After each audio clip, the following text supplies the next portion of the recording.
going on, Jerome's? So the Minnesota Fighting Vikings take on the crooked Chicago Bears on Monday Night Football. I don't know why they're doing the Monday Night Football doubleheader this late in the year. Doesn't matter. But, of course, Vikings Winter Warriors will be out and good to go.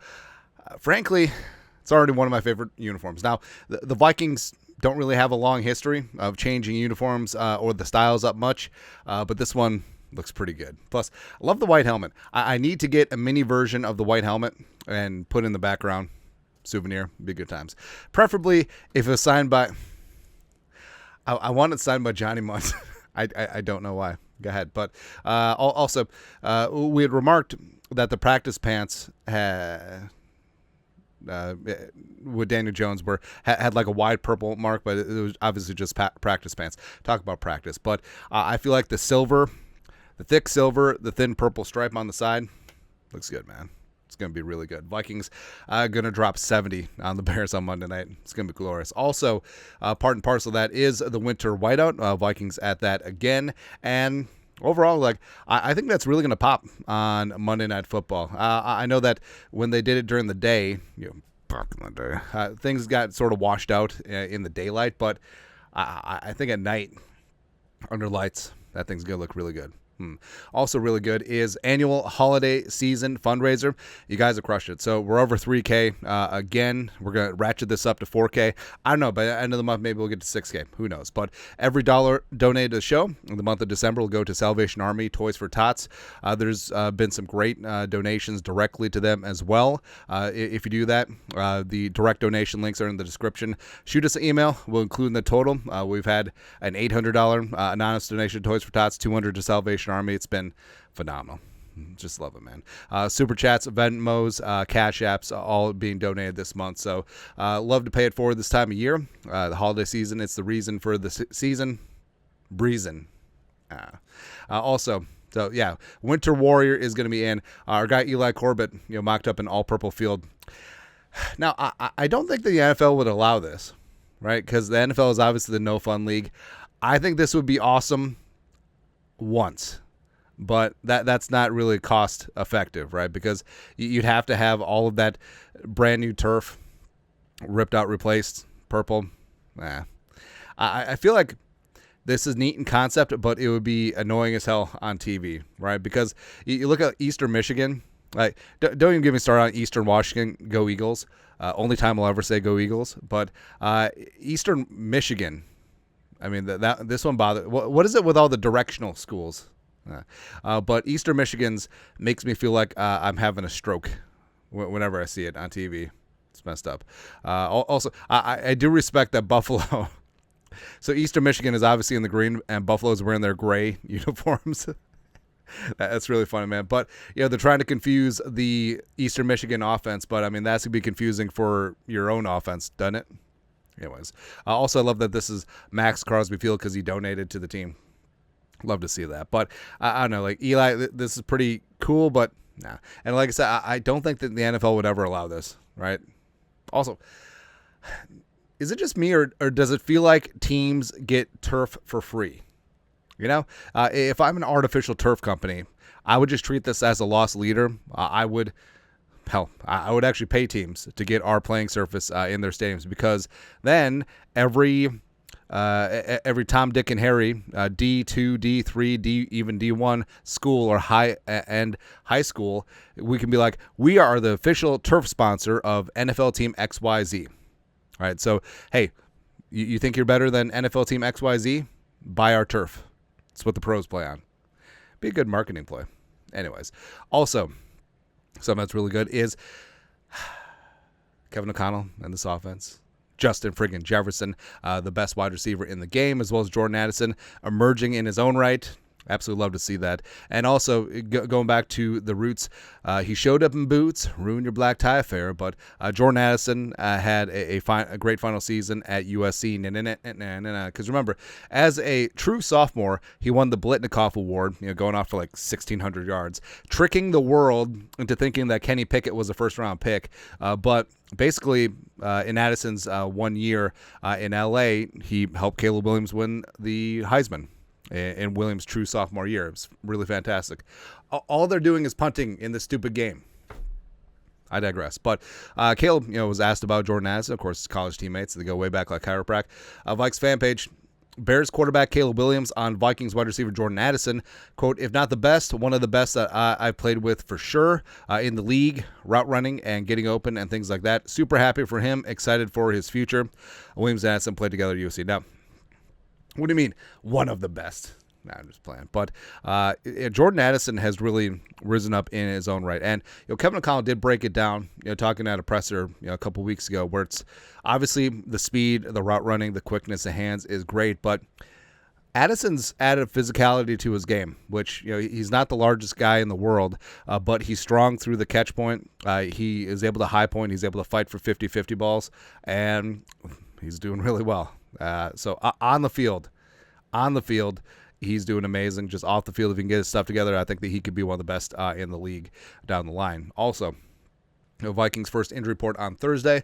Remember, Thursday, Friday, Saturday, practice for Monday night, even though Vikings had a unofficial, off the books, full padded practice on Wednesday. You love that.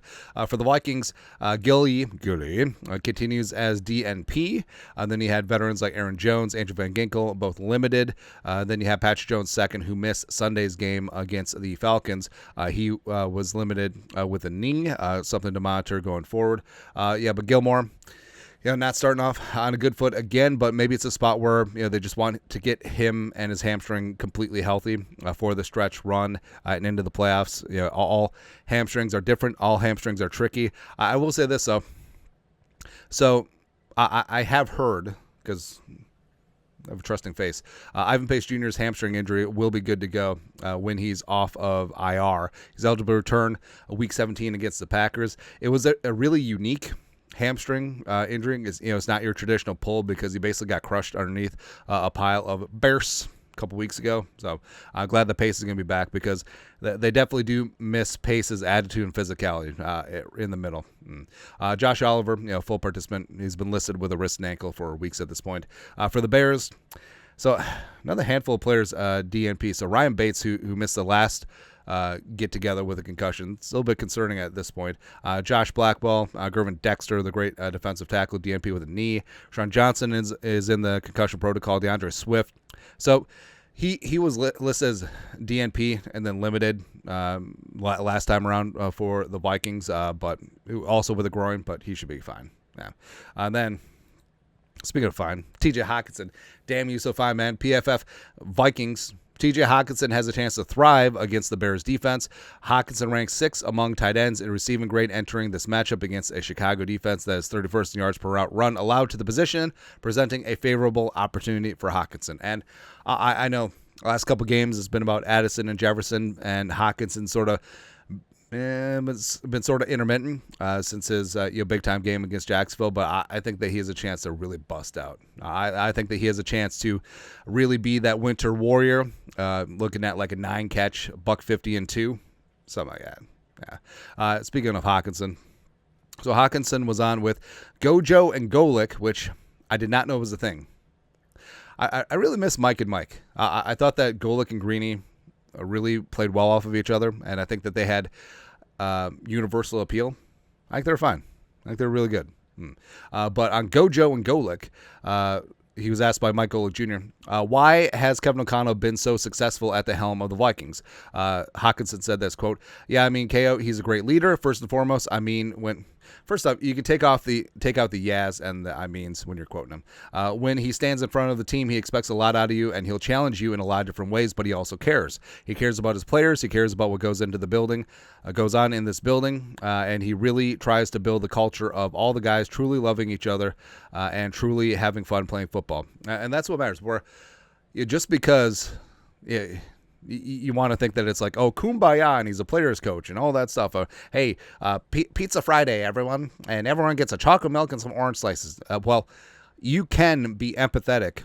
You can care about your players as human beings, and you can still have high demands. And guess what? Your players, if they're treated with respect, and if they feel the love in the building and they enjoy coming to work every single day, they're more than likely going to give you or bust their ass to give you your expectations to meet them, right? And I'm sort of glad that we've moved away from this old school. Players are just interchangeable pieces, and the coach is stoic and kind of an a-hole. Which I'm not saying that was Zimmer, but that's a lot of coaches throughout that era. And Kevin O'Connell, I think him being first off, like him coming up through the Belichick regime, I think he learned a lot of things of what to do and what not to do, right? And him, constantly being on the roster bubble, getting cut several times, like he understands that there has to be empathy because he's been in the shoes of some of these players. And I think that's what's really good about Kevin O'Connell. What's really good about Slinging Sam Darnold, Hockenson said this, quote, it's from Purple Persuasion. I think he is one of those people, Darnold, that is very steady. When things are going great, he's still the same exact person. When things are going the way we don't want them to go, then he's still the same person, end quote. And that's something that you need to be. And, they talk about Joe Montana, Joe Cool, never too high, never too low. Hey, Super Bowl, game-winning Super Bowl drive. Here we go. Oh, hey, it's John Candy. It's funny, man. But with Darnold, like you notice this too. Like he's almost inert with his feelings. Where Darnold scrambles around and throws a deep touchdown shot to Justin Jefferson. Everyone's celebrating in the end zone. Darnold literally just jogs to the sideline and talking with Kevin O'Connell. You would never have guessed that they just dropped a dime, right? And obviously, emotions is good, and Darnold does have those. But also, you see him when he gets those game balls from in the locker room. He's just like, yeah, thanks. Yeah. All right, team on three, team. Yeah. But I think that's a good thing, right? And Hockenson says the same thing the other way, where things aren't going great. Hockenson throws 3 interceptions against Jacksonville. The offense has a fumble at the 1. Things aren't going your way. I feel like that calm demeanor, as opposed to just swinging heavily with the pendulum back and forth, I think it's good for a leader and for a quarterback. So glad that Darnold has that. Also, someone who's been contributing greatly, Cam Robinson. And as we said, Darrisaw, the injury sucked. ACL, MCL, everything. Just terrible in that Rams game. But you got to respect Kwesi and his speed of action. Or Cam Robinson was here within a couple days. It was a great trade, getting a starting caliber left tackle in your building for basically nothing. It's really good. And Kevin O'Connell spoke at length about Cam Robinson. This great poll quote is from Will Ragged Sports Illustrated. Cam Robinson has a 77.6 PFF pass-block grade since being acquired by the Vikings. He has been charged with 1 sack allowed in 6 games, so he's been pretty damn good. O'Connell talking about him. Quote, I don't know how many teams can lose one of the best left tackles in football and win 6 straight, and that's a total testament to what Cam's been able to come in here and do. Sometimes when we're game planning, we're really not even thinking of the fact that we don't have Christian Darrisaw in there. As great and as special as the players he is, because we were able to find a guy like Cam Robinson to step in. There's still a lot going on because this is still new to him after playing for one team for his whole career. Now he's playing against opponents we're playing. He's obviously playing next to new players, hearing new cadence from Sam, totally new offense, and yet he still can play with technique and fundamentals and physicality and play style. I think it's great to highlight what Cam Robinson's meant to our organization and just how great of a fit he's been because of him, because of what he's brought and the type of player and teammate that he's been. It's been fantastic for us as a team. And Robinson, is on an expiring contract. And, if he leaves, signs a big contract somewhere else, Vikings will get some comp pick credit for 2026. But, hey, Cam Robinson, you want to pull a Roger Saffold? Kick inside, walk this way, hey, how about you play a little bit of left guard, huh? So left guard, you don't have to change your footwork. And you know what? If Darrisaw's not ready to start the season, you can moonlight at left tackle for another couple games. Just think about it, man. Just think about it. Like, you go and get another payday. Or you could be highly compensated, play with a winning organization that has loved and embraced you, and play a little left guard. And just go from there. Be really good. Yeah. Ending on a bit of a serious note. So Randy Moss last night tweeted out, "Howdy Earthlings, tomorrow, Friday the 13th at 5 p.m. Eastern, I'm going live on my Instagram for all my fans and prayer warriors." So heavily inferred that Randy's going to reveal the medical condition that he's been dealing with. Now, I know that like Larry Fitzgerald Sr. Put out what he's been hearing. It was really irresponsible. I mean, it's one thing if you're reporting hard fact, except you were just reporting rumor and what you've heard. So, Randy's gonna announce it when he announces it. A lot of people have pointed out that the green heart at the end, green is the color for liver cancer, bile duct cancer. So, who knows? But when it was reported that it potentially could be liver cancer, his son Thaddeus was definitely emphatic about come back against that. But it really doesn't matter. I mean, whatever he has, he's going to kick its ass. And all the prayers, all the well wishes going to Randy Moss. And, we'll find out from him tomorrow. So, that's it. Anyways, that is Vikings Friday news done for this beautiful, wondrous, glorious Friday. You guys are the best. You know what to do. Skull production value.